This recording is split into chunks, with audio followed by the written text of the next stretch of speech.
in. Now, in studio with me to take this conversation further, as I mentioned a bit earlier, is Dr. Anne Musuba, who is the COO of Population Services Kenya, and another doctor in the building, Dr. Catherine Lengewa, who is the Technical Director at the Center for Behaviour Change and Communication.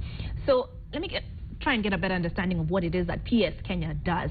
Now, you've been linked to these safe sex campaigns.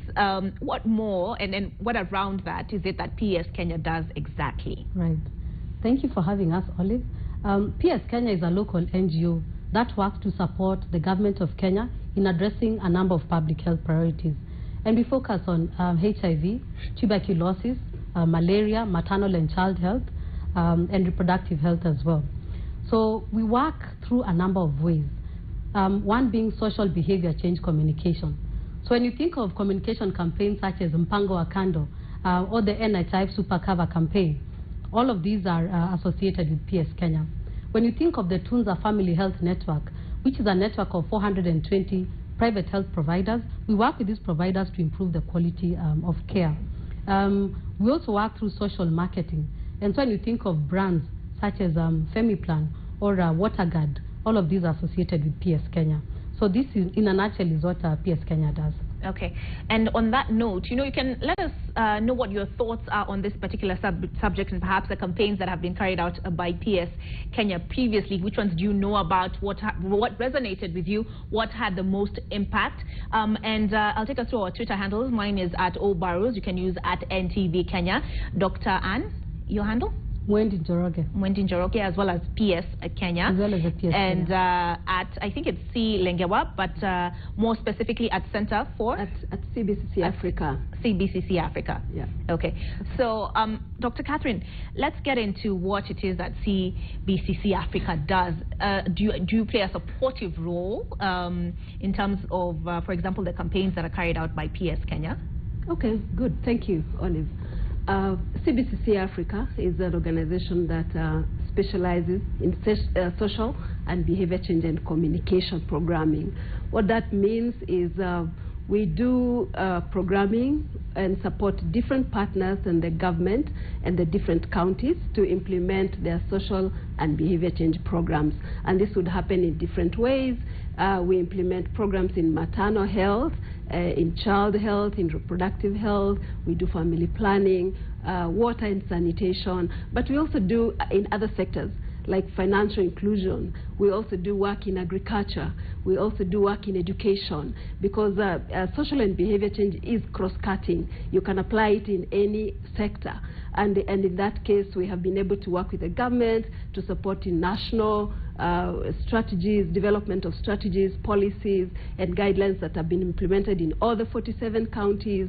We have had a footprint in over 35 counties, and we have worked with various people at different levels, because SBCC, Social and Behavior Change, cuts across the different levels and layers of work. We've also worked in other countries, and currently we are actually working in several counties, and in this specific area of work that PS Kenya does, we actually implement several cross-cutting and mutually reinforcing activities in the country. Okay. Yeah. Could you give us an illustration of a particular campaign perhaps that you've taken on? Yeah. We have, for example, supported the government, Ministry of Health, to do a campaign on iron and folic acid supplementation.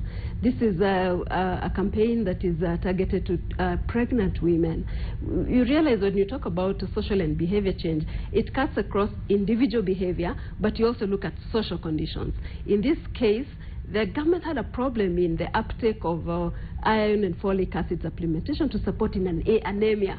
There is a big problem in anemia, but the drugs are available in the facilities, but women are not taking up the drugs. And so we came in to support to improve uptake of that, promote demand for the same, and ensure that supplies are in place, working with communities to address issues of culture and all that. And another one is we're working with another program in Turkana and Samburu. You see, when talking about Africa and Kenya, there are many deep-rooted cultures and issues that affect the behaviors of people.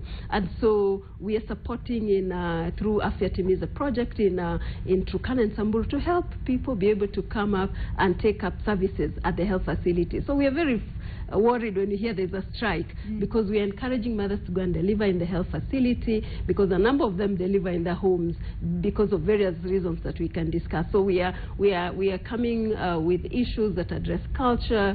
We get into deep issues on norms and networks and ensuring they have supplies, but also addressing behavior. And when you get insights, there are very many issues really that affect behavior that we address. And so we are addressing a campaign also in the hard-to-reach areas to support communities in addition to IFAs. And we've also done financial inclusion, looking at digitizing payments with some partner financial institution, just helping people use cards to buy instead of just using cash. Yeah. Okay, Dr. Musuva, why is it important to understand some of these things that Dr. Catherine was talking about? Things like you talked about norms, you talked about culture. How does that impact behavior? Yeah. So thank you for that. You know, social behavior change is really an interactive process. It engages individuals and their communities in trying to adopt or promote or influence certain positive behaviors. So let me give you an example. For example, today is World Cancer Day. We know that cervical cancer and breast cancer, the leading causes of cancer amongst women. But we also know that very few women actually go for screening. Cervical cancer is a cancer that, if caught early, can be prevented. You know, women can actually access the treatment they need to prevent this cancer or to cure the cancer. So social behavior change tries to understand, why don't women go for screening for these cancers? Why aren't we having women screened and treated for cancer in good time? Why are we seeing cervical cancer in stage 4 when very little can be done? And as we try to understand these issues, we realize that there are very many factors that come to play. For starters, women don't even know about cervical cancer. Women don't even know that cancer can be cured if caught early. Do the providers have the skills necessary to detect this cancer early? Do they have the equipment? Does the government have policies in place to provide an enabling environment for women to be screened for cervical cancer? And so social behavior change really goes at, you know, looking beyond the individual and their community, but also looking at the enabling environment or the supporting environment that can help women adopt a certain behavior. So social behavior change is very important because it tries to, you know, look at the issue or the problem using a 360-degree approach and really coming up with solutions that would be geared towards helping the adoption of certain positive behaviors. But also give an example of, for example, the Mpango wa Kando campaign. Social behavior change first tries to understand why do we have a certain problem. And at that time when we were carrying out that campaign, the research showed us that a lot of people had, you know, Mipango wa Kandos. And these were not really seen as, you know, people did not see them as a threat or as a source of HIV, if I may. And so this campaign was really, it was addressing these issues about, you know, Mpango wa Kandos that we really don't talk about and that are sort of normalized. But when you draw a whole network from one person and all the partners that they have and the partners that their partners have, then you can see how HIV was spreading like wildfire. So a lot of these campaigns are really informed by a lot of, you know, information or research that you carry out. Okay, that was a very memorable campaign. I remember that. So, Dr. Catherine, is then research integral before drawing out a game plan, sort of like how to address an issue? You talked, for example, about the iron, the failure of mothers, expectant mothers to take up the supplements for iron and folic acid. So what sort of groundwork did you need to put in place before you came to the government and said, okay, this is the approach that we propose we take? Okay. Thank you, Oli, for that question. Actually, when you think about social and behavior change, it is quite interactive, it is researched, and really a planned process. So what happens is you have to do a lot of research to understand behavior, because human behavior is complex. there are various things that affect human behavior.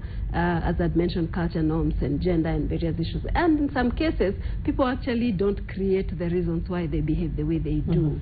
The issues are just there, and you need to address the issues. The other thing is some people are not even rational in the way they behave. So what we do is do serious research, formative assessment to get insights to understand the different issues that affect the behavior. Let me give you another example, not the iron and folic acid supplementation. In Turkana, for example, research was done to understand the insights why the mothers do not deliver in hospitals. Their facilities were brought closer, they were constructed, the health workers were recruited. In fact, Turkana government is doing a lot of work in that. And based from the research and insights, we realize that as much as we have the health facility, as much as we have the health workers in place, and they have the information, they were still not coming. So research helped us to establish that the mothers were not coming to deliver in the health facility because of a simple thing like just the position of delivering a baby. So they would not want to deliver on the bed. You know, you go to deliver a baby and you lie on the hospital bed. They have a traditional way of delivering. The bathing stool. The bathing stool. So the research helped us to get that insight, that really we want to deliver when you're squatting and seated. Not it's easier for us. So you see, that's an aspect of research. And we also use socio-ecological models to understand the situation and do analysis, so that you're very specific, you're very strategic and targeted in the interventions that we do. And so research plays a big role. And after you've done the research, and then you get to do the strategies. And this conference that is coming is going to help us be able to highlight how this research is done. How do you implement human-centered design? How do you use socio-ecological models to do your implementation? How do you do deep research so that you comprehensively address behaviors, both individual and social conditions? Because long time ago, a decade ago or 2 decades ago, communication was just about giving information, monologue. It was not dialogue. A decade ago, it was about a non-expert to an expert to a non-expert. You know, we are thinking we are experts, we are communicating to the community. But unless we go right deep into the community, understand the ways of doing things, especially in Africa, it's very complex. It's not in any, in any other places. That's why we are talking about African social and behavior change communication, because we are unique. We are different in the way we do things and the way we address issues. And so it's just a high time that we get to address, look at research in depth, and be able to come up with the social issues and individual issues that go beyond the individual to the environment, to help us be able to address. And the strategies would be broad. You'd look at strategies that look at behavior change. Behavior change is basically looking at knowledge, attitudes and practices of individuals, but you'd go to different interventions like social mobilization, where you bring in the community dialogue. They have a big stake to play. Like a woman can't just take FP if the husband is not supportive of that. In our traditional societies in Africa, the men give decisions. They're the ones who decide, do I take this? Do I not take this? Yeah, they make the decision. So the community play, even the mother-in-law or your mother, they play a big role in nutrition, in other aspects. Then, of course, the policy issues, as my colleague had mentioned, we put in policies in place, because if the policy at the national level is not conducive, then it affects the behavior of the community members. So behavior change is complex. We are accepting that human behavior is complex, and so we just want to create a dialogue and open the space around it so that you can influence the shift and direction and the paradigm shift in the way we address the various issues that affect behavior. All right. Is what the doctors are saying making sense to you? You know, don't forget, you can participate in this conversation by tweeting myself at Obarrows, at NTV Kenya, at PS Kenya. You can also tweet Dr. Anne Musuba directly. Her handle is at Mwendi Njoroge. I think, yes, I got that one right. And then as well as at CBCC Africa. Correct? Yes. Yeah. So do share your thoughts. So tweet us. Hashtag can be NTV today, or behavior change. Hashtag behavior change. So you mentioned, Dr. Lengewa, you mentioned the conference the Africa Social and Behavior Change Conference. Dr. Anna, I'll ask you to come in at this point. What motivated it? Yeah. So thank you for that. There are many things happening within the continent. There are a lot of initiatives happening within the continent, but we really don't have a platform that brings together these discussions together. These, learnings, lessons, what's happening within the continent. So this first Africa Social and Behaviour Change Conference is really the very first of its kind. It seeks to bring together stakeholders, students, people from the development sector, private sector, donors as well. It seems to bring all of us together to discuss social behavior change, theories, practices, lessons learned, best practices, including what doesn't work with social behavior change. So we realized that, as my colleague Dr. Lengewa was saying, Africa has very many specific cultures that are not found on any other continent. For example, we have female genital mutilation. We have some harmful cultures that influence our behaviors and also that impede development on the continent. We have early childhood marriage, and this makes girls not realize their dreams, for example. So we are looking at all these behaviors. We know that Africa is the richest continent in terms of natural resources, but we also know that we are the least developed. And a number of these cultures and many more are actually playing a big stake in, dragging down behind Africa's development. So how can we bring together a platform that discusses all these issues regarding social and behavior change? And as I'd said before, it's not just about, for example, the development community. We also know that the private sector has a role to play, for example, in coming up with diagnostics that can help social behavior change. We know that the government is very important, so policy actors also need to be around the table. So this, when we started planning this conference, actually, we were thinking about a Kenyan conference, so a local Kenyan conference. But as we continue discussing with our colleagues outside of Kenya, everyone was like, why don't you just make this an Africa conference? A lot of the issues that Kenya is struggling with, we have the same issues in Nigeria as well. We have the same issues in Malawi. We have the same issues in South Africa. And so we decided then to make it an African conference. And we're really looking at sharing and learning a lot from what is happening in other countries. We are looking at developing a shared value proposition that can be taken forward. A solution of strategies when we're talking about social behavior change that can really be taken forward to propel the African continent. Okay. So you can get a bit more information on that conference if you go online. It's at asbc-conference.org, and I can see that it takes place between the 19th and the 21st of February at the Safari Park Hotel.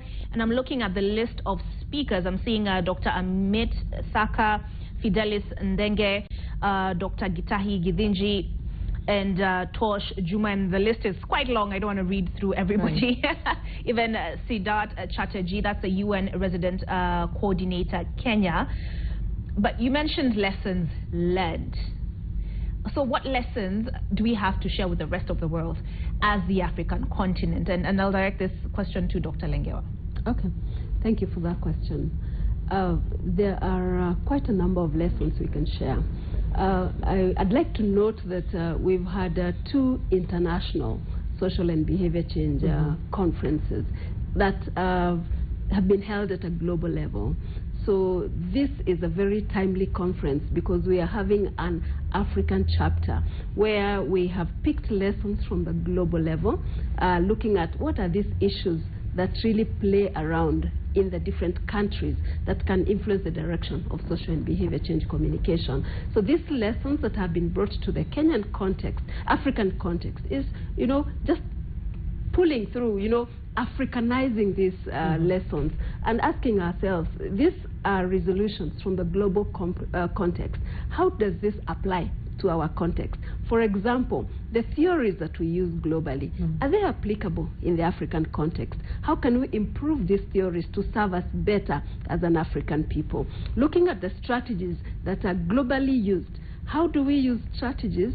How do we ensure that these strategies are sensitive to the issues that are key to us as an African people? How does culture intersect with the SBCC strategies that have been used globally? So we're looking at theories, we are looking at strategies, we are looking at mechanisms of implementation, the coordination ways of how have we been coordinating globally, does that apply in Africa, does that apply in Kenya, and how can we shift that? Because it is high time that we get to contribute to the SDGs in a very real way, in an African way that can understand the least.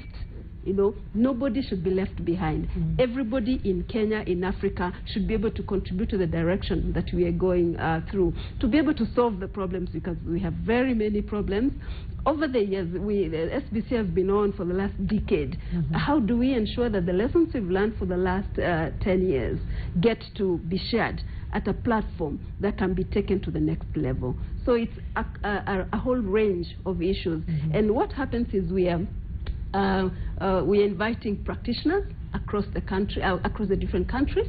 We're inviting researchers, we're inviting students, we're inviting policymakers to come and share what they've been doing. What has been working for you? What lessons are you learning? What can we change? What can I pick from you to replicate? Because at the end of the day, we are looking at transformation. We are looking at how do we ensure we have a society that people are free from diseases, a society that is free from corruption. Let me mention that, because we need to go to that space.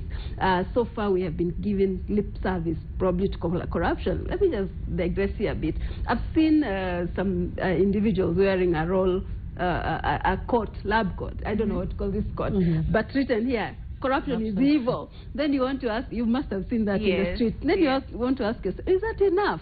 Is it changing the corruption in Nairobi City, for example? Those are the questions we're asking ourselves. We need to go beyond the health sector, look at the different multi-sectoral sectors, and question and inform that really Nairobi County, if we want to deal with corruption, we are not just going to have the information that is written all over, this is a corruption-free environment. No, we need to go beyond that and ask ourselves quick questions. What are the real issues that are causing this corruption to happen? What are the underlying aspects, and how can we bring change, lasting change? Otherwise, as an African continent, as a Kenyan community, we'll remain where we are if we don't become very strategic in the way we address behavior, if we don't become very oriented in research, in bringing out insights that influence the way we behave.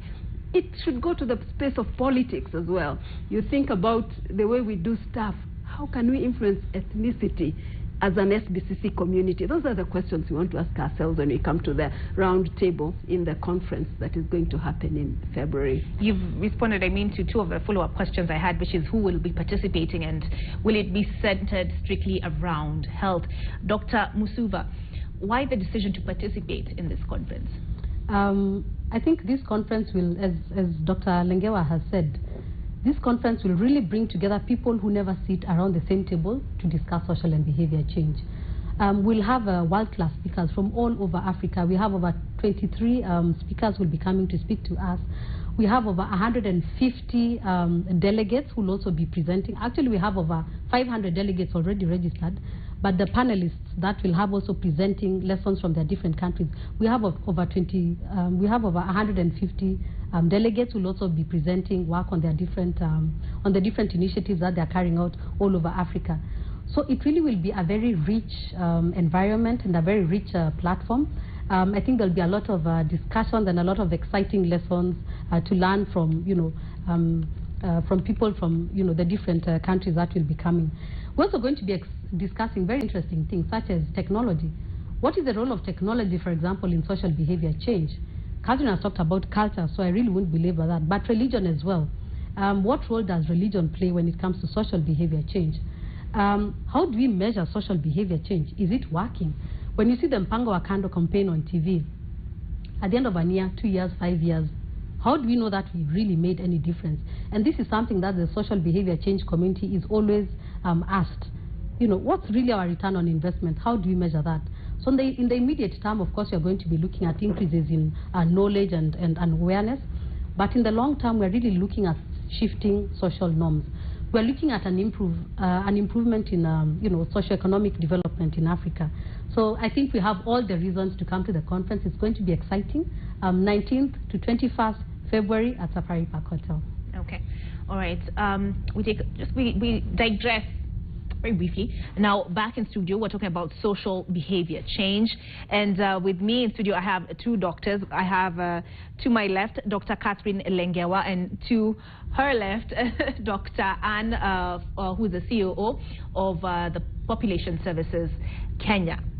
So, before we crossed over to the Ministry of Labour, we had a few reactions from the man on the street, and we had people speaking in Eldoret, we had people speaking in Rongo, and we've heard people also speaking from us up in Wajir.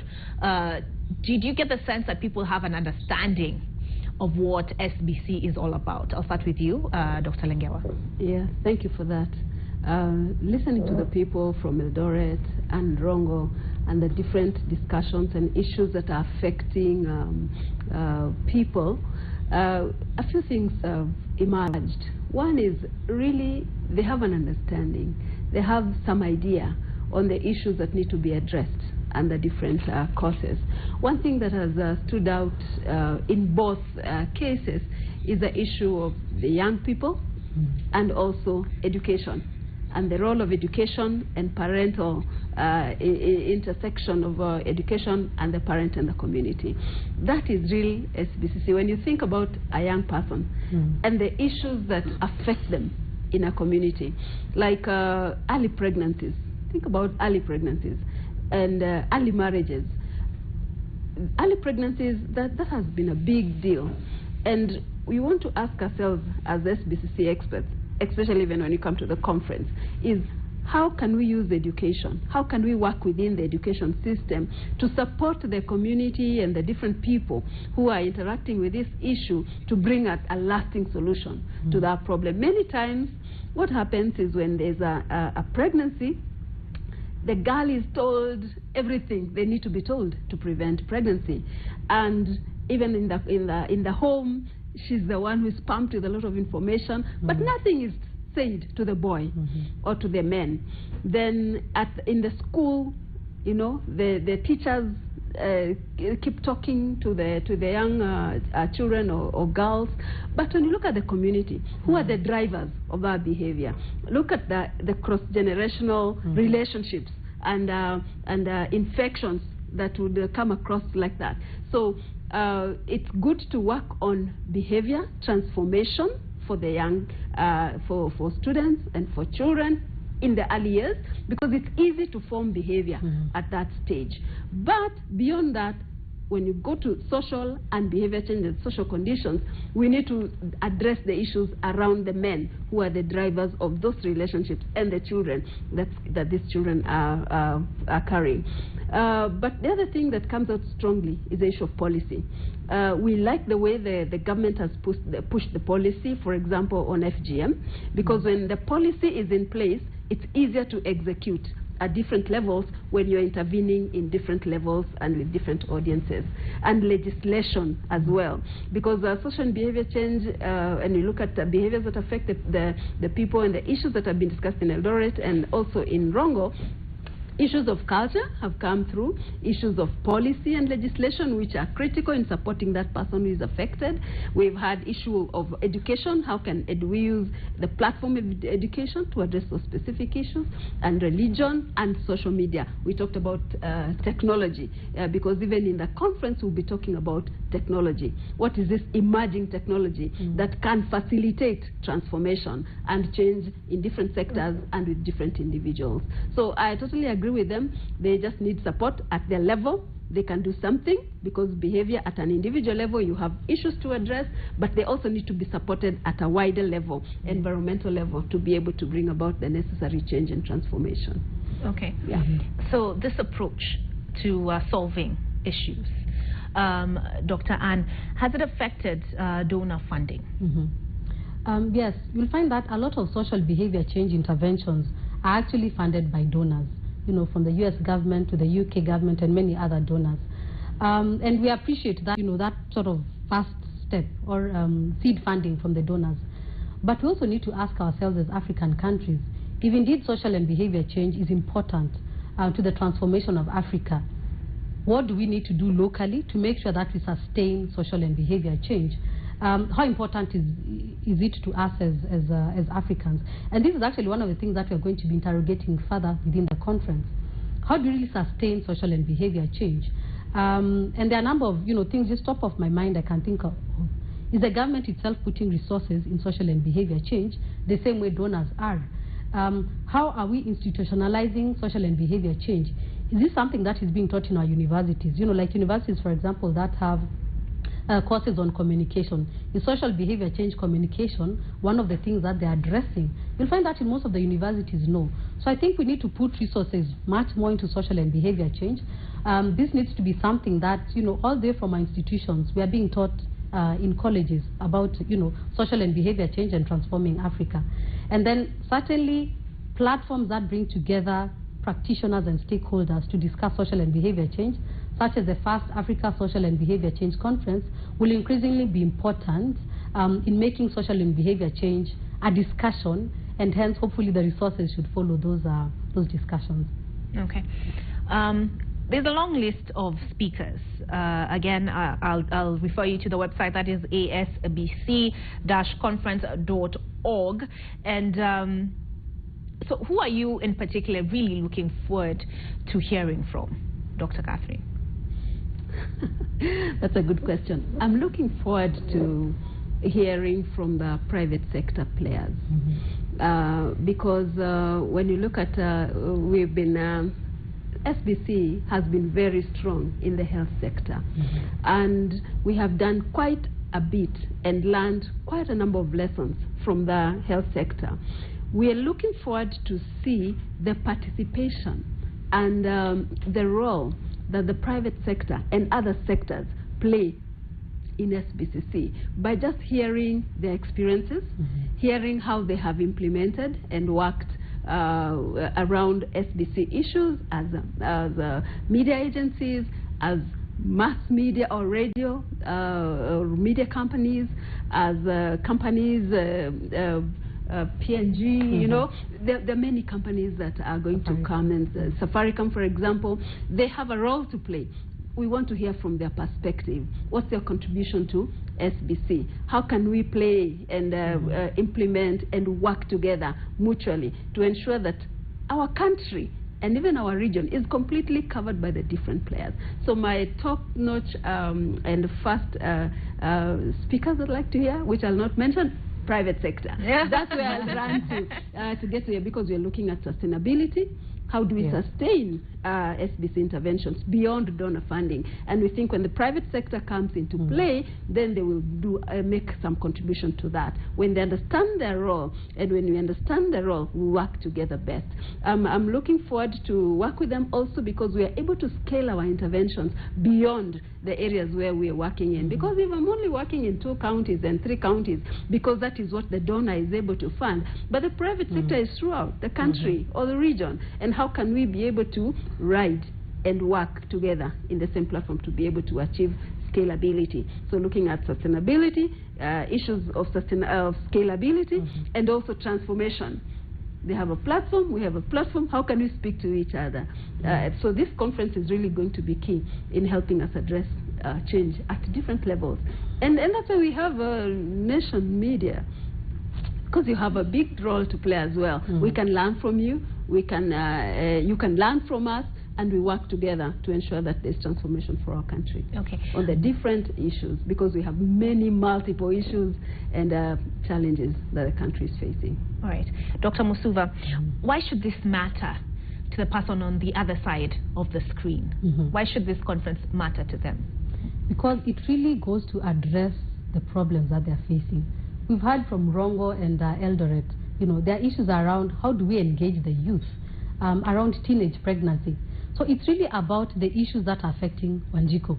As Dr. Catherine had earlier said, sometimes we talk down at people, or the social behavior change community sees themselves as experts, with the other person on the other side as a non-expert.